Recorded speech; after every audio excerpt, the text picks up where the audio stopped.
You can stay stuck in 1975 and say this has always worked for me, but the climate has changed. I mean, I've had conversations with Fred Joyle, and he talks about like the consumer behavior is, it's almost like a whole nother creature now. And so you can, if you're, I haven't practiced for 12 years, but if you've been doing this for 30 years and you try and do what you did 30 years ago and think that's going to be successful, I think you've got a long road ahead. And when you try and transition out, that young dentist isn't, they're not going to find too many appealing things in a declining practice. I think there's a lot of things that are coming into play there.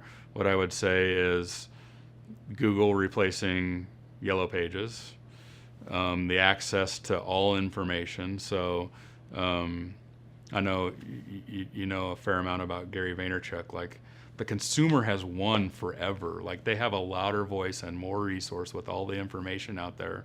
So I want to provide that for them, and I want to use the most effective medium possible. And so to be able to put kind of evergreen content out there and have them access, if you have an abscess at 1 o'clock in the morning, and have resources there that you know who you're going to see at 8 o'clock in the morning, I feel like that's just part of the information age, is to provide. There's so many things that come into play. I mean, that's where you become the trusted advisor, because you're giving information when they're ready.